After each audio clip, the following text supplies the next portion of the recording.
and welcome to Frankly Speaking, the show where we dig deep into the insights of some of the leading policymakers in the Middle East and indeed the world. I'm Frank Kane. Today, I'm joined from Washington, D.C. by Reza Pahlavi, Crown Prince of Iran in exile, who is going to share his expert views on the current state of that important but volatile country. Your Highness, welcome to Frankly Speaking. Hi, Frank. Good to be with you. You too. Many thanks for coming on the show. Let me dive straight into it. You told the Sunday Times newspaper in January 2020 that the regime in Tehran is cracking from the inside. Of course, we're now nearly 18 months later. We have a much more lenient US administration. Tell me, frankly speaking, do you still think the regime is cracking, or are the Ayatollahs here to stay? Look, any totalitarian system history has shown doesn't last. We saw the end of the Soviet Empire. We saw the end of apartheid. We saw the end of many totalitarian regimes, and the Islamic regime is no exception. It's just a matter of time. You have to understand that today we have the youth of the country who simply want a different life, opportunities, and everything they're dreaming of. This regime stands in obstacle. The regime, of course, has maintained repression as a means of trying to terrorize the nation, but to no avail. Today, we see the chance for freedom more and more, louder and louder in every corner of the country. And that is indicative of the fact that not only the regime has lost its legitimacy, but it's beginning to lose its grasp as well.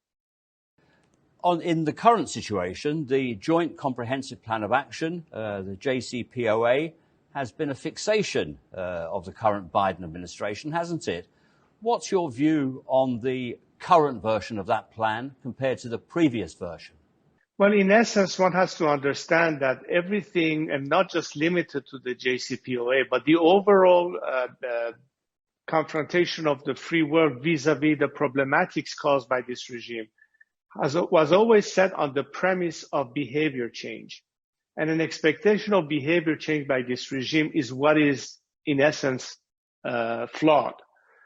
This regime cannot change its behavior because its entire existence depends on its viral state of wanting to export an ideology and dominate the region, either directly or via proxies.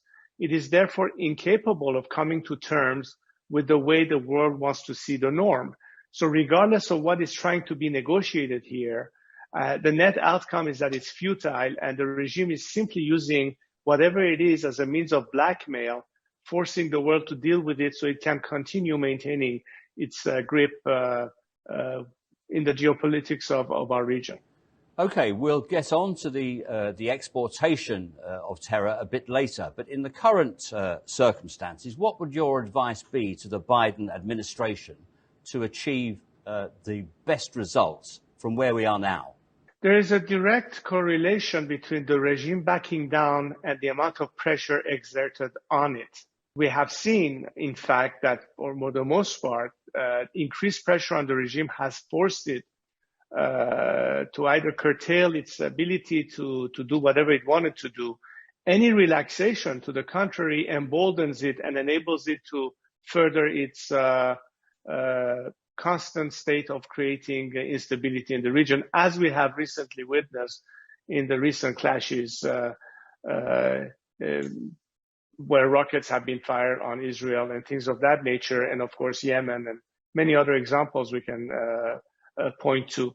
As a whole, while attempting to find a solution, albeit just limited to the nuclear issue, which should not be limited to it, and that's a different argument altogether, but you cannot have any sense of net result by going back to the same concept where today probably half of the components of the former JCPOA have expired, and you're trying to get same results with lesser means. In other words, the status quo is not favoring the world, but it's favoring the regime, unless something in the dynamics of that changes. And I think the only way to be able to at least get more results is not by laxing pressure, but to the contrary, exerting pressure. This is not just from the point of view of the outside we're looking in. it is also in the interest of a population that is paying the price every time the regime gets a second breath. Throwing the regime a lifeline is not the way to go. It will be net, lose-lose for the people of Iran and the free world, only to the benefit of the regime. Okay, that's an interesting point. So should things go well for the current regime in these negotiations and economic links are restored to the rest of the world, do you think that Tehran will use the cash that it gets from that restoration for the benefit of its people, or will it continue to finance terror groups and militias around the region? Well, I think we have seen that happen already once during the Obama administration, where a tremendous amount of money was released to the regime, and none of it was spent on the people of Iran. While people are starving in the streets, and we see images of it every single day via social media or other output, the money was spent on pretty much reinforcing the regime proxies in the region, in Syria and elsewhere. And I don't see any reason why all of a sudden the regime will say, oh, mea culpa, from now on we're going to take care of our own people. It's just not part of its raison d'etre. As I said, the regime from the get-go did not look at itself as a government for a state, but more as an agent of exportation of an ideology. And as such, the people of Iran have always been compromised and have not been part of the regime's consideration. I'm trying to understand the Iranian mindset here. And do you see any justification for the Iranian support for Houthi terror groups firing missiles into Saudi Arabia, or indeed from Hezbollah and Iraqi militia groups too? Is there any rationale for this? Well, if in your mind you separate where the people of Iran stands and the national interest of our country vis-a-vis what is the interest of the regime and where it stands in its views, you're talking about the two separate worlds. The regime, of course, has every interest to continue fomenting instability because its survival depends on that. To the people of Iran, on the other hand, our national interest depends first and foremost on having stability and peace and cordial relationship with our neighbors, as opposed to constantly meddling into their internal affairs by various means of interference. That is very clear. Suffice it to say that if you compare where Iran was before the revolution and its relationship with our immediate neighbors and beyond the world, it was a totally different story, as opposed to since the regime came to power and every irritation, conflict, confrontation that as a result of its behavior it has created, which unfortunately is the people of Iran who have to pay the price for it. Let's move on to what might replace that situation. In a recent interview with Voice of America, you proposed that in the future Iran has an elected monarch. Tell me how this system might work in your mind. But the principle is essentially a democratic system which is based on sovereignty and the will of the people, like everywhere else in the world when we see democratic governments, irrespective of its final form. You have countries that are republics, you have countries that are parliamentary monarchies, from Japan to Sweden to Germany to the United States, albeit they are slightly different from one another because of the specificities of that particular nation and its population and its fabric, if you will. So the basic principle here is that whatever in the future we would like to attain in a secular democratic alternative to a theocracy that we are currently having in our country is for the people of Iran to ultimately decide the final form, so long as the content is democratic. Which is why I have asked my fellow compatriots, whether Republicans or monarchists, that in the future to put forth their best model or proposition as to what the final form could be, so that the Iranian people this time would clearly have all the alternatives and options available to them before they cast their final vote in a referendum to ultimately determine the final form. So this is the real principle that we need to think of, and the democratic process will take care of the rest. In other words, once the regime collapses, we anticipate a period of transition where a temporary government will have to manage the country's affairs while a constituent assembly will draft a new constitution, put to debate all these issues that are to be discussed so that the people of Iran ultimately have a choice of how and what they will determine the future. My issue, however, is that whatever the final form, the premise has to be something that ends up being a choice or a selection or an election by the people in order to have full legitimacy and be consistent with democratic principles. So it's a way of uniting Republicans and monarchists. Is that how you see it? Is that a viable power bloc within the Iranian political system? In a pluralistic society such as Iran, it is obvious that regardless of your ideological preferences, what transcends political divisions is the national interest and commonality of collective survival in a democratic system. Without a democracy, without human rights, we cannot achieve all the goals of peace, stability, and progress. That's a precondition to Iran's positive future. In that, any Iranian, regardless of opinion, have a common platform and agenda, I believe. What role would you see for yourself in this? Do you see yourself as this elected monarch? Or would you support an alternative candidate, perhaps somebody who can unite the Iranian people? What do you think? I have said to my fellow compatriots throughout the years, I'm not running for any office. The only mission that I have in life is to assist the process of reaching the point that I was talking about, where people can ultimately choose for themselves their future. My only mission in life is to get to that finish line, which is the liberation of Iran, and post this regime have an opportunity to establish a new secular democratic system in our country. That day will be the end of my political mission in life. Okay. Regardless of who the elected monarch or the president is, do you think that Iran can ever abandon theocratic rule? Have the Ayatollahs eternally changed the DNA of the country? No, I think it's quite the contrary. I think religious governance has created a situation where people are steering away from religion. In fact, there's much more apathy vis-a-vis any religious sentiments as a result of this regime directly trying to force or politicize religion and impose it on the public in the public sphere. Religion is something personal and private, and that's the reason why it should be separate from anything in the public sphere. Iranians have learned it the hard way, and I think today you see that even those who are pious in Iran don't want this regime because they see the damage that it causes to people's faith and to the establishment of the clerical establishment.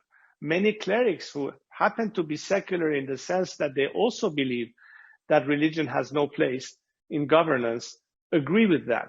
Only the very few who happen to advocate what this regime stands for, and are the only ones in power, by the way, would argue that. But today, I think after 40 years, Iranians have learned their lesson. It is sad that we had to experiment with theocracy. But then again, when I think of Europe and the medieval times and the Inquisition, Enlightenment and the period of Renaissance came as a result of, at the time, a Christian theocracy, and this time it's the Islamic kind. It's the Islamic Inquisition that Iran is now at the end of the tunnel coming out. And in that sense, a separation between what religion is and what governance should be is becoming more and more clear and asked for by my fellow compatriots, particularly today's generation who has much more access to information and analysis and study and debate, fortunately, with the help of technology and social media. Very interesting point. Just in terms of how the country currently works, in a recent leaked recording, Javad Zarif, the foreign minister, exposed what many people thought was an open secret for a long time about how the country works, that the government is a puppet in the hands of the supreme leader and revolutionary guards. Were you surprised at that leaked recording? What are your thoughts on that? I don't know if I would say I was surprised, but in a way I was glad that when somebody from the regime itself is dismantling this naive expectation by the Western world that moderates will be able to resolve the issues should they be in a position of control. He pretty much said, hey, there's no such thing. It's a totalitarian system at the end, depending on the decision of one supreme leader, and that has always been the case. Therefore, there's no possibility of anything that the world can think that maybe internally within this regime, any solution could be reached. I think that attestation pretty much threw water on the remaining cinders of a fire that has died. Some people say that Iranian hatred for Arabs wouldn't change no matter who is in power in Tehran. Is that true? I don't believe that for a second, because I think that a nation like Iran, who has a long history of civilization, of culture, of tolerance within itself, has never had an issue of antagonism vis-a-vis any other culture or nation in order to be able to find its own identity. We had that in our own country, including the Arabs, whether they were Iranian Arabs or Arabs in the immediate region. This regime is the cause for this friction and conflict. It's a sort of something that has poisoned the well and has manipulated minds. But if you think of the average Iranian, thinking of what the relationship can be with our neighbors in the Persian Gulf and our immediate area, why would they have any reason to have a need for antagonism in order to obtain what they want for themselves? In fact, I think to the contrary, the more we have cordial relationship with our neighborhood, the more quickly can we jointly tackle the challenges that we all face. Let me give you a simple example. Long before we can resolve the political crisis in terms of imperative, which of course it is, we should worry about water crisis that exists in our area. This is not only Iran, but many other countries also suffering from water crisis problems. If Iran today was a different Iran, you wouldn't have missiles being shipped to Yemen. We would have scientists, including Israeli experts who are the best in the field, working at resolving the water crisis for our respective countries. So imagine the change of scenery that can all depend only on this regime no longer being in place, creating all the problems that we are facing, including this kind of frictions that is a result of its negative influence. In particular with Saudi Arabia, should you ever come to power or the system that you advocate come to power, how would you see future relationships with the kingdom? Well, as I said, look at the way the relationship was before the revolution. When King Faisal of Saudi Arabia passed away, there was a 7-day mourning period in Iran, even more than the Saudis themselves. That's the extent of what the relationship was. Had it not been for the role Iran played, you would not have had Camp David and the peace between Sadat and Begin that started the process between Egypt and Israel, and many other examples that I can cite for you. That means that the people haven't changed, the regime has. And as a result of it, its negative impact in the region. We can certainly anticipate a future where mutual respect, cordial relationship is conducive to better trade, better commerce, more opportunities, improving people's lives, standard of living, healthcare, regional stability, security coordination, and many things that will enable us to, instead of being in a position of constant fear and conflict from each other, an element of trust will lead to cooperation in many areas. And that's the nature of the relationship. If you look at the way, for instance, Europe is today and the relationship between the membership within the European Union and the way democratic principles enables these countries not to be in conflict with each other, because democracies usually don't go at war with each other. The result is peace. The result is prosperity. The result is increase in technology and many other things, which countries that are not thinking in that sense and remain in an axis of resistance are deprived from it. North Korea, Syria. How many examples can we find that will pretty much indicate the net difference between opportunities under democratic relationship and cordiality of relationship between such countries, as opposed to under totalitarianism, what can happen as a result? Thank you. In a recent interview, Crown Prince Mohammed bin Salman of Saudi Arabia said that the kingdom hopes to build positive relations with Iran, while he objected to some of its negative behavior. Iran, of course, welcomed those statements verbally, but did nothing to change its behavior. Do you think the current regime in Tehran is capable of abandoning what it sees as almost a divine mission to interfere in the affairs of others and to destabilize neighboring countries?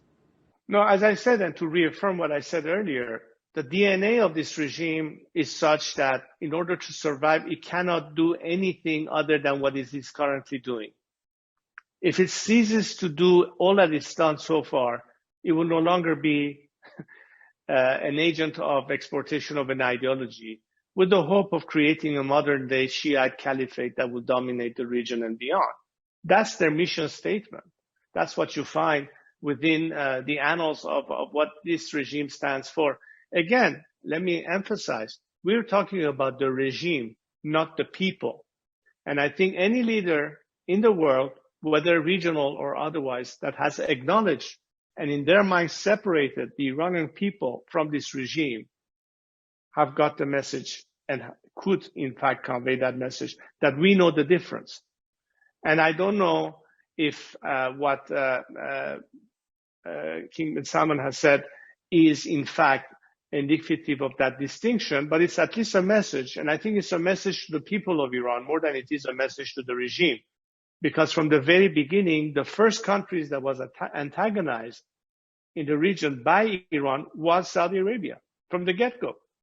So I think the message, if indeed it is what I assume it is, will certainly be well received by the people of Iran. And whether the regime responds to it or not is besides the point, because as I said, what's really relevant is what the people of Iran will think of it, what the regime thinks about it, because the regime is on its way down. And sooner or later, people will be free in Iran, and they will be the ones to have to choose and respond to this gesture. And if the gesture is cordial as opposed to hostile, of course we'll welcome it and we'll reciprocate in kind. Okay. It goes without saying. Have you been following the reforms that have been going on in Saudi Arabia in recent years, the Vision 2030 strategy and all the reforms and liberalization that's gone with that? What are your thoughts on that? Well, I cannot be more happy to see that evolution and the Abraham Accords and everything that comes after, because we're in the direction of progress and regional cooperation and opportunities. That's exactly what's the dream of an Iranian, and I would believe probably a Syrian or an Iraqi who are stuck with the axis of resistance that keeps them from having such opportunities, where other nations are moving forward, are readjusting the circumstances not to depend on oil as a major source of revenue and readjusting their economies and having plans for the future, and all of that in conjunction and cooperation with each other. That's the model to follow. And Iran could certainly and would want to be part of that once it's freed from this regime that is an obstacle for that. There was a time where people in Dubai were dreaming of coming to Tehran to go to our supermarkets and shop in our major stores. Today, it's the dream of every Tehrani to go to Dubai and move away from Iran. It's a reversal of situation. Why? Because they see the contrast. It's a little bit like the difference between North Korea and South Korea. I remember seeing on the map a picture taken at night that was published in National Geographic's magazine, and it's astounding when you look at a night picture. You see illuminated bright lights in South Korea, and all of a sudden there's a line, and everything above that line, which is that parallel of the TMZ, is black. I mean, opportunity versus lack of opportunity. I think that image is quite telling where the trend is and where people want to be. And I don't care if you are Egyptians or Iranian or Syrian. That's a matter of opportunities and relationship. And the example needs to be followed. And I think Iranians are picking up on that, to the detriment of the regime, of course. I remember exactly the picture that you're talking about. Tell me a bit more about Israel, if you would, and the Abraham Accords. There does seem to be a deep-rooted hatred of Israel in the current Iran. How do you see the Abraham Accords? I know you've mentioned them. Just tell me a bit more. And would a new Iran follow suit with the countries like the UAE and Bahrain and others who have normalized relations with Israel? Well before the Abraham Accords hit the scene, there were multiple footages that we have seen in social media coming from Iran, where students in universities who at the entrance and the gate of their campus have the American flag and the Israeli flag painted on the floor, so they would have to walk over it on their way to classes, are avoiding it and are trying to step aside from having to step on those flags. That's the message within Iran. When you hear slogans like neither Gaza nor Lebanon, my life for the cause of Iran, or Khamenei, give up, leave Syria alone, it's a lie that they say America is the enemy. Our enemy is right here. I'm translating all these slogans for you. This is what the Iranian people have been chanting for the past 2-3 years. That would be indicative to you of where their mindset is, as opposed to a regime that needs to be antagonistic and viral and puts under question the survival and existence of Israel as a country. It couldn't be more night and day difference between where the regime is and where the people are. So again, let me reiterate that. And the Israelis know that, by the way.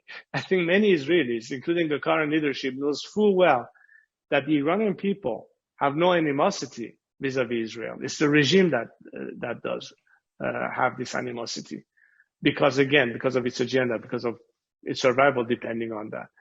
So whether it's Ben Salman, whether it's Bibi Netanyahu, whether it is anybody else looking at Iran, they know full well that once Iran is liberated, the people of Iran will be the first to say, hey, we have no quarrels with you. We want to be your friends. We want to be part of the free world, as opposed to a regime that has forced us to submission and is attempting to claim that it's speaking on our behalf where it is not. Which is why today you see that there has been an unprecedented unity over a unifying slogan and campaign of no to the Islamic Republic, which has been perhaps the most significant thing that happened ever since this revolution, and is leading today to a boycott of the current elections. It is unprecedented, and that shows the scope of where the people of Iran today, in an unprecedented unified way, stand in their majority, overwhelming majority, against this regime that is represented by a very few that are trying to cling on to power by any means or design, but that will be futile as well. You mentioned the oil market. Let me just ask you briefly about that, if you would, because Iran is a major producer, used to be a major exporter, but in recent months it seems to have almost piggybacked on the discipline that Saudi Arabia and OPEC Plus have brought back into oil markets. But it still isn't part of the OPEC Plus grouping. It's not a part of those output agreements. When will Iran become, again, a responsible full member of the global oil community?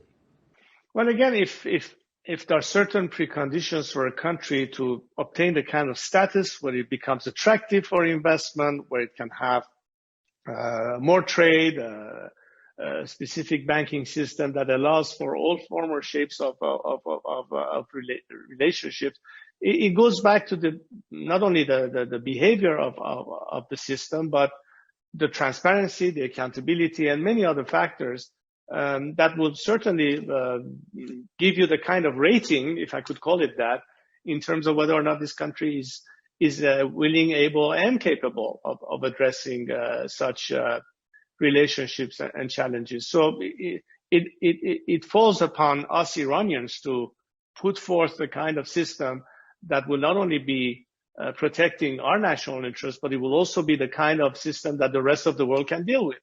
And of course, we cannot hope to have anything close to that again, so long as this mafia-like paramilitary system where there's a symbiosis between the clerical leadership and its apparatus of repression and force, and an IRGC that is basically a commerce-driven, sort of security type apparatus, has created this overall asphyxiation, repression, and overall corruption that is a net result. Once you eliminate that from the scene, we're back to transparency, we're back to to accountability. We're back where the Iranian people can feel safe about their money not being burnt out in accounts that they thought they had under control, but their money has now somehow disappeared. Everything hinges upon that. So yes, I think the short end of the story is as the minute we can implement those changes under sane governance that cares and worries about the best interests of Iran, we have to be able to adjust to these standards so that the world can feel comfortable dealing with us. I have a final question for you. What essential message do you have for Iranians who might be watching this and who have had enough of the current regime, who are fed up with the current regime? What is your basic essential message for them? In the simplest form, what I can say is that democracy is the only way to have ultimately an opportunity for prosperity and progress. It has to be the element that gives the country stability. It gives the nation continuity of political stability, which is conducive to improvement of their lives, feel secure, have their rights protected, know that there's no discrimination at the hand of a system that violates your rights as citizens because of your religion, because of your ethnicity, because of your sexual preference and what have you. In short, democracy is a guarantee for prosperity, stability, and progress. And I think they know that. The question is not whether we need it, but how are we going to achieve it? And that's the challenge we face as a nation today. Reza Pahlavi, I'm very grateful for your illuminating insights, and it's been a pleasure to have you on Frankly Speaking. Thank you very much indeed. Thank you, Frank.